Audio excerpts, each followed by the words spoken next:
This is the same title with some other aspects. Islamic law of contracts.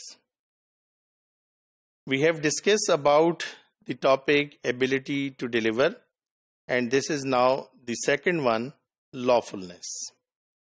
Lawfulness requires that the object should be lawful. That is something which is legally permissible to trade in, or in other words, which covers the definition of wealth.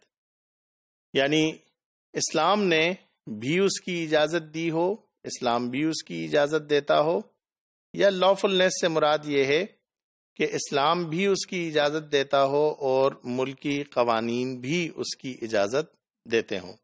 چونکہ ممکن ہے کہ ایک شے حرام نہ ہو بلکہ حلال ہو، مگر ملک میں اس کی کامیابی کی وجہ سے یا ملکی سطح پر اس کی زیادہ ڈیمانڈ کی وجہ سے اس پر پابندی لگا دی گئی ہو کہ اسے ایکسپورٹ نہ کیا جائے گا. تو اس صورت میں اگر ایکسپورٹ کیا جاتا ہے تو یقیناً وہ ایک اسمگلنگ کے زمرے میں آئے گا، جو کہ جائز طریقوں سے نہیں ہوگا بلکہ رشوت کے ذریعے ہوگا، اور کچھ لوگوں کو ملا کر ایسی پلاننگ بنائی جائے گی، تو وہ صورتیں بھی جائز نہیں ہوتی ہیں.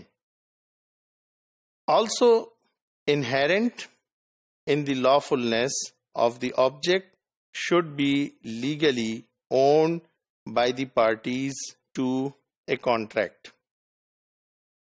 The issues of the existence presupposes that the object of a contract should in existence at the time of contract. This is now the third one, existence. تو ایگزسٹنس کے لیے ضروری ہے کہ جس چیز پر آپ معاہدہ کر رہے ہیں تو معاہدے کے وقت اس چیز کا موجود ہونا ضروری ہے. یعنی اس کا بھی خیال رکھا جائے گا کہ اس چیز کی شارٹیج نہ ہو مارکیٹ میں. یعنی وہ چیز ایزیلی اویلیبل تو ہے اور حالات بھی بالکل درست ہیں. ایسا نہ ہو کہ اس کی عام حالات میں تو اویلیبلٹی ہوتی ہو مگر خاص اوکیزنز پر اس کی اویلیبلٹی ممکن نہ ہو، تو پھر اس چیز پر کسی کے ساتھ کمٹمنٹ کرنا یا کوئی کانٹریکٹ سائن کرنا وہ درست نہیں ہوگا. Thus, it is legal to sell something else that does not exist. It is illegal. کہ اگر ایک چیز ایگزسٹ ہی نہیں کرتی ہے تو اس کو بیچنا یا اس پر کوئی معاہدہ کرنا یقیناً یہ غیر قانونی اور غیر شرعی دونوں ہوگا. The next thing is consideration.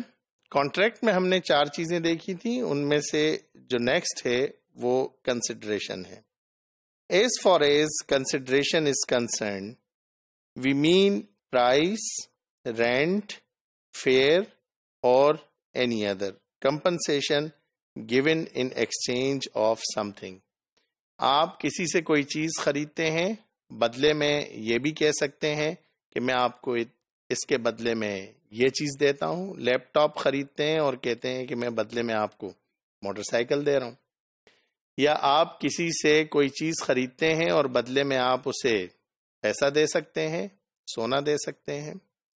یا آپ کسی سے کوئی چیز خرید سکتے ہیں اور خریدنے کے بعد آپ کہیں کہ میں آپ کو اتنے دن تک اپنی فری سروسز دوں گا، اپنی فری کنسلٹنسی دوں گا. یہ تمام چیزیں کمپنسیشن میں ہی شمار ہوتی ہیں. Islamic law allows it to be a monetary price as well as non monetary exchange. یعنی مانیٹری اور نان مانیٹری ایکسچینج دونوں کو اسلام الاؤ کرتا ہے. مانیٹری ایکسچینج یہ ہے کہ آپ کیش دے رہے ہیں، کرنسی دے رہے ہیں یا گولڈ دے رہے ہیں. نان مانیٹری یہ ہے کہ کسی شے کے بدلے میں کوئی دوسری شے ایکسچینج کر رہے ہیں.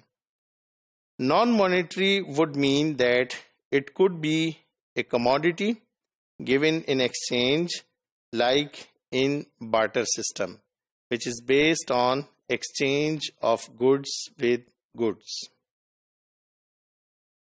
Islamic prohibition against uncertainty requires that the consideration should be in existence and determined at the time of the contract. بہرحال جو بھی آپ کمپنسیٹ کر رہے ہیں اس سبجیکٹ میٹر کے بدلے میں آپ دے رہے ہیں تو وہ ویل ڈیفائنڈ ہونا چاہیے اور اسے بالکل واضح ہونا چاہیے. ایسا نہ ہو کہ اس میں کسی قسم کی کوئی کمی ہو. Consideration can not be left to be determined. ایسا بھی نہیں کیا جا سکتا کہ اس کنسیڈریشن کے بارے میں یہ کہا جائے کہ اسے بعد میں ڈیفائن کیا جائے گا، 1 مہینے بعد ڈیفائن کیا جائے گا. On a later nor can it be left. نہ اسے چھوڑا جا سکتا ہے اور نہ یہ کہہ کر کے ٹالا جا سکتا ہے کہ ہم موڈ آف کرنسی کو بعد میں ڈیفائن کریں گے، اور یوں بھی نہیں کہا جا سکتا کہ کرنسی ہم بعد میں ڈیفائن کر دیں گے کہ کون سی کرنسی ہونی چاہیے، یا کمپنسیشن کو ہم بعد میں ڈیفائن کر لیں گے.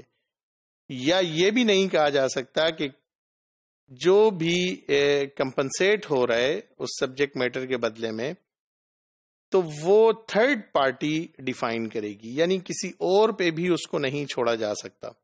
At the time of the contract جہاں پہ سبجیکٹ میٹر کا ہونا ضروری ہے، وہیں پر کرنسی یا وہیں پر کمپنسیشن یا کنسیڈریشن سے متعلق کلیئرٹی بھی بہت ضروری ہے.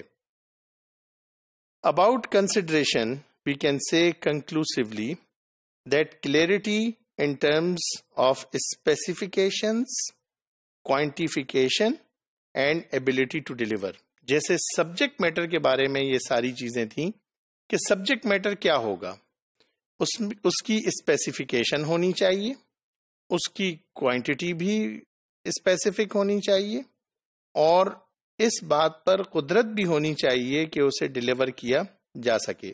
بالکل اسی طرح کنسیڈریشن سے متعلق اسپیسیفیکیشن بھی ہونی چاہیے کہ کون سی کرنسی ہے. جی جب نکاح ہوتا ہے تو کہا جاتا ہے کہ 30,000 50,000 یا 1,00,000 روپیہ سکہ رائج الوقت. یہ جو سکہ رائج الوقت کہا جاتا ہے اس کو اسپیسیفائی کیا جاتا ہے کہ وہ روپیز ہوں گے، وہ ڈالر نہیں ہوں گے، وہ پاؤنڈز نہیں ہوں گے، وہ یورو نہیں ہوں گے، وہ ریال نہیں ہوں گے، وہ ین نہیں ہوں گے، وہ روپیز ہوں گے. جب 1,00,000 کہا جاتا ہے تو اس سے اس کی کوانٹٹی بتائی جاتی ہے کہ 1,00,000 ہوں گے، اینڈ ایبلٹی ٹو ڈیلیور، اور اس کی صلاحیت بھی موجود ہونی چاہیے کہ آپ وقت آنے پر جو بھی کمٹمنٹ ہے، جو بھی کانٹریکٹ میں طے پایا گیا ہے اس کے مطابق ڈیلیور کر سکیں.